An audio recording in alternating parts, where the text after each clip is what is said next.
Friends எல்லாருக்கும் வணக்கம் and welcome back to my channel. இன்றைக்கி நம்ம தேர்ஸ்டேக்கான விளாக் பார்க்க தரலாங்க. தேர்ஸ்டேனாலே எப்போவுமே சாய்பாபாவுக்கு அபிஷேக பூஜையோடு தான் நாள் ஸ்டார்ட் ஆகும். அன்றைக்குமே அபிஷேக பூஜைகளுக்கு தான் எல்லாம் ரெடி பண்ணிகிட்ருக்கேன். அன்றைக்கி ரொம்ப சிம்பிளாக பாப்பா வந்து எனக்கு தயிர் சாதமும் பீட்ரூட் பொரியல் போதுமா அப்படின்ட்டாங்க. எப்போவுமே ஸ்கூல் தொடங்கினதுக்கப்புறம் பார்த்துட்டிங்கன்னா பாப்பாவோட மெனு தான். அது மட்டும் இல்லாமல் இப்போ மாமாவும் தம்பியும் இல்லைங்கிறப்போ குழம்பு ரசம் எல்லாம் நிறையா வைக்கிறப்போ நிறையா மீதி ஆகிடுதுங்க. அதனால் ரொம்ப கம்மியாக பாப்பாவுக்கு என்ன பிடிக்குதோ அது மட்டும்தான் செஞ்சு கொடுத்துட்ருக்கேன். பிகாஸ் மேடம்க்கு நாம் செய்கிறத செஞ்சு கொடுத்துட்டு சாப்பிடுன்னு சொன்னால் சாப்பிட மாட்டா. அவள் சாப்பிட்றதே ஒன்றோ ரெண்டோ, சரி அதுவும் அவளுக்கு பிடிச்சதாகவே செஞ்சு கொடுத்துடலாம் தாங்க செஞ்சு கொடுத்துட்ருக்கேன். அதே மாதிரி நிறைய சிஸ்டர்ஸ் கேட்டிருந்தீங்க, அக்கா நீங்கள் வந்து ஈவினிங் ஸ்நாக்ஸ் ரெசிபிஸ் எல்லாம் போடுவீங்க, இப்போ அதெல்லாம் ஏன் ஸ்டாப் பண்ணிட்டீங்க அப்படின்னு சொல்லி கேட்டிருக்கீங்க. ஸ்டில் என்ன சொல்லணுன்னா சிஸ்டர், நான் ஓடிட்டுருக்க இந்த ரன்வேல வந்து என்ன பண்ணுறதுன்னு எனக்கே புரியல. எந்த ஒரு இடத்துலையுமே எனக்கு ஒரு 10 நிமிஷம் பிரேக் போட்டு நிறுத்தவே முடியாது.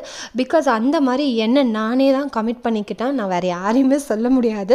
ஏன்னா நான் வந்து ஒரு 10 இயர்ஸ் 15 இயர்ஸ் நான் எடுத்த அந்த லேக் வந்து என்னை வந்து போன வருஷமே ரொம்ப ஹிட் பண்ணிகிட்டே இருந்துச்சு. நீ வேஸ்ட் பண்ணிட்ட அப்படின்னு சொல்லிட்டு இப்போ என்னை வந்து நான் எப்படி பூஸ்ட் பண்ணிக்கிறேன்னா, ஓடு சீக்கிரம் ஓடு, இன்னும் நிறையா வேஸ் இருக்குது, நீ நிறையா அச்சீவ் பண்ணணும், இவ்வளோ ஸ்லோவாக போயிட்டுருக்க அப்படிங்கிற மாதிரியான ஒரு உத்வேகம் தான் என்னை வந்து ஓட சொல்லிகிட்டே இருக்குது. அதனால் கண்டிப்பாக நான் இதுலேயுமே ஷெட்யூல் பண்ணிவிட்டு என்னால் முடிஞ்ச ரெசிபீஸை கண்டிப்பாக உங்கள் கூட நான் ஷேர் பண்ணிக்கிறேன்.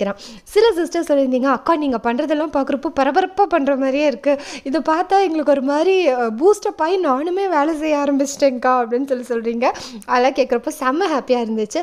எப்போவுமே நம்மளை பார்த்தா ஒருத்தங்க வந்து ஒன்று செய்கிறாங்க அப்படின்னு சொன்னால் ஹாப்பியாக இருக்கும் இல்லைங்களா? அந்த மாதிரி தான் அந்த சிஸ்டருக்கு ரொம்ப தேங்க்ஸ் சொல்லிக்கிறேன்.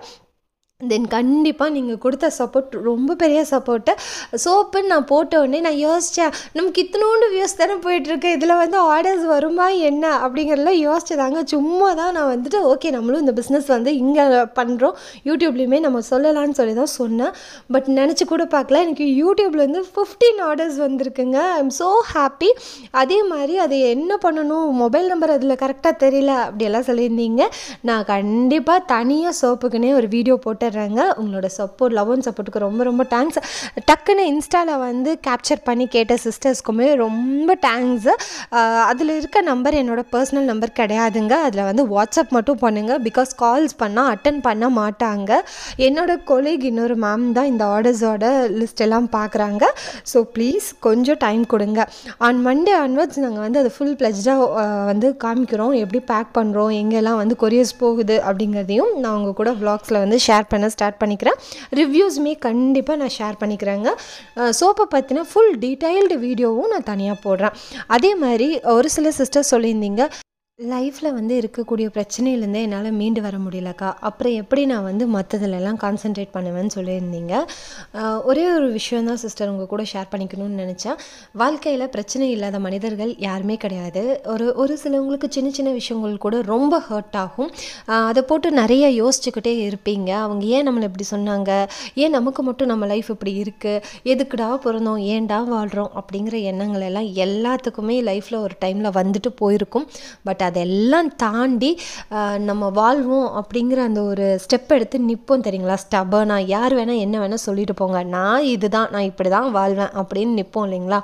அன்னைக்கு தான் நம்ம சக்ஸஸை வந்து நோக்கி ஓடிட்டுருக்கோன்னு ஒரு மைண்ட் செட்குள்ளே வந்துக்கோங்க.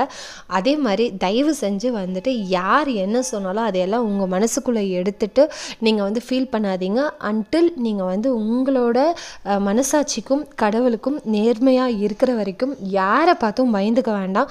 ஓப்பனாக பேசுங்க, தப்பு கிடையாது. உங்களோட கருத்துக்களை சொல்கிறதுக்கு பயந்துக்காதீங்க. என்றைக்கு உங்கள் கருத்துக்களை நீங்கள் ஓப்பன் அப் பண்ணுறதுக்கு பயந்துக்கிறீங்களோ அன்றைக்கே எல்லா பழியும் உங்கள் மேலே சூட்டுறதுக்கு இந்த உலகம் ரெடியாக இருக்குது.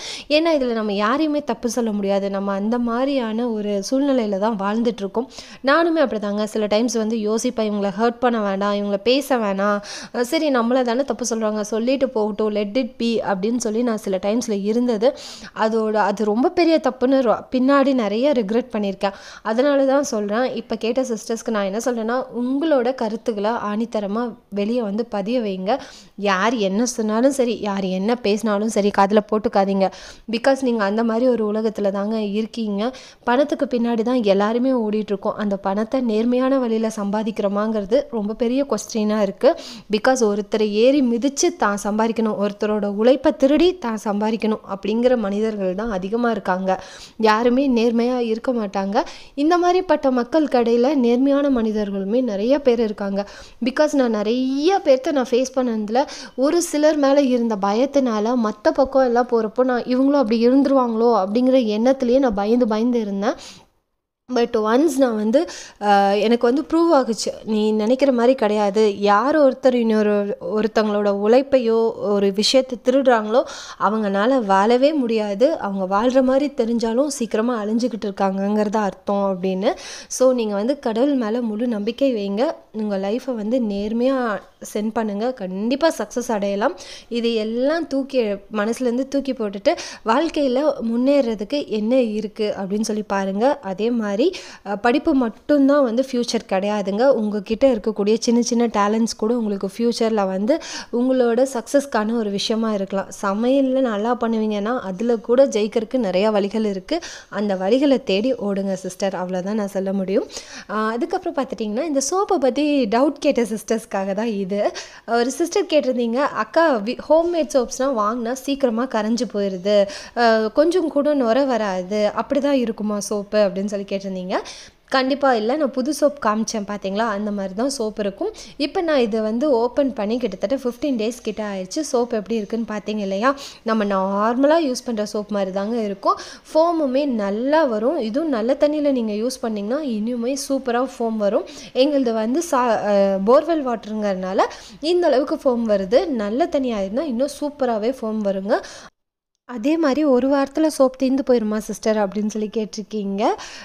அவ்வளோ சீக்கிரமாக எல்லாம் கரையாதுங்க. நீங்கள் மென்ஷன் பண்ணது சீக்கிரமாக கரைஞ்சிருமா அப்படின்னு சொல்லி கேட்குறீங்க. அப்படியெல்லாம் கரையாது. நார்மலாக நீங்கள் ஒரு சோப் யூஸ் பண்ணால் எந்த அளவுக்கு வந்து அது வருமோ அந்த அளவுக்கு இந்த சோப்புமே வரும். இதோட ஃப்ரேக்ரன்ஸுமே உங்களுக்கு டே ஃபுல்லாக உங்கள் பாடியில் இருக்கும், மாய்ஸ்டராக இருக்கும். நீங்கள் இந்த சோப் யூஸ் பண்ணிவிட்டு ஒரு 1 week விட்டுட்டு வேறு ஏதாவது சோப் யூஸ் பண்ணிங்கன்னா உங்களுக்கு டிஃப்ரென்ஸு உங்கள் ஸ்கின்லேயே நல்லா தெரியுங்க. கண்டிப்பாக ட்ரை பண்ணி பாருங்கள். அன்றைக்குமே எனக்கு ஸ்கூல் இருந்துச்சு. ஸ்கூலுக்கு போகிறதுக்கு முன்னாடி பாபா கோயிலுக்கும் ஆஞ்சநேயர் கோயிலுக்கு போய் சாமி கும்பிட்டு அப்படியே ஸ்கூலுக்கு போயிட்டாங்க. ரிட்டன் வீட்டுக்கு வரப்போ 2 o'clock ஆகிடுச்சு. வந்தோடனே மழை வந்துட்டு இருந்துச்சு. அவசரமாக மேலே போய் இருந்த துணியெல்லாம் எடுத்துகிட்டு வந்து உள்ளே போட்டுட்டு பாப்பா கூட போயாச்சுங்க. போயிட்டு வர்ற வழியில் அண்ணாச்சி கடையில் கொஞ்சம் திங்ஸ் எல்லாம் வாங்க வேண்டியது இருந்துச்சு. அதெல்லாம் வாங்கிட்டு பாப்பாவுமே வரிக்கி பிஸ்கட்டு இந்த மாதிரி ஸ்நாக்ஸ் எல்லாம் கொஞ்சம் வாங்கியிருந்தா, எல்லாமே வாங்கிட்டு வந்திருந்தோம். மேடம்க்கு இந்த சாக்கோஸ் தீர்ற வரைக்கும் சாக்கோஸ் தவிர்த்து வேறு எனக்கு எதுவுமே வேணாமா அப்படின்ட்டா. ஸோ எனக்கு மட்டும் கொஞ்சம் டீ வச்சுட்டு சாக்கோஸ் பாப்பாவுக்கு சாப்பிட கொடுத்துட்டு 2 பேரும் கிளம்பி டியூஷனுக்குமே போகிறதுக்கு ரெடி ஆகிட்டோங்க. ரெடி ஆனதுக்கப்புறமா கொஞ்சமாக துணியெல்லாம் எடுத்து போட்டிருந்தோம் இல்லைங்களா, அதெல்லாம் காஞ்சு தான் இருந்துச்சு. மழை துளி விழுகிறதுக்குள்ளே எடுத்ததுனால சரி அதையுமே மடித்து வச்சிடலான்னு சொல்லி டான்ஸ் கிளாஸ் போகிறதுக்கு முன்னாடியே மடித்து வச்சாச்சுங்க. பாப்பாவுமே நான் வந்து கொண்டு போய் டியூஷனில் விட்டுட்டு தான் நான் அப்படியே டான்ஸ் கிளாஸ் கிளம்புவேன். பாப்பாவுக்கு 4:30க்கு வந்து டியூஷனுங்க கரெக்டாக இருக்கும். பாப்பாவை கொண்டு போயிட்டு விட்டுட்டு நான் வந்துட்டு டான்ஸ் கிளாஸ் போகிறதுக்கு கரெக்டாக இருக்கும். ஸோ மேடமையுமே ரெடி பண்ண சொல்லிவிட்டு நாங்கள் 2 பேரும் கிளம்பி போயாச்சு. போயிட்டு நைட் ஆஸ் யூஷுவல் வீட்டுக்கு வரப்போ டைம் பார்த்துட்டிங்கன்னா 8:30 கிட்ட ஆகிடுச்சிங்க. வந்தால் செம்ம டயர்டு. எனக்கு வந்து அப்படி ஒரு தூக்கம் வந்துச்சு. சரி என்னடா சமைக்கலாம் அப்படின்னு வந்து யோசிச்சுட்டு இருந்தப்போ சரி ராகி மாவு கொஞ்சம் இருந்துச்சு. தென் மாமியார் வந்து கீழே சாம்பார் வச்சுருந்தாங்க. 2ஐயும் வாங்கி மேட்ச் பண்ணி சாப்பிட்டு படுத்துட்டோங்க. சில டைம்ஸ் எனக்கு டேஸ் இப்படி தான் போகுது. நீங்கள் என்னெல்லாம் பண்ணுவீங்க அப்படிங்கிறத மறக்காமல் கமெண்ட் செக்ஷனில் ஷேர் பண்ணிக்கோங்க. நம்ம வீடியோஸ் பிடிச்சிருந்தா அதையுமே மறக்காமல் மென்ஷன் பண்ணுங்கள், லைக் பண்ணுங்கள். தேங்க்ஸ் ஃபார் வாட்சிங்.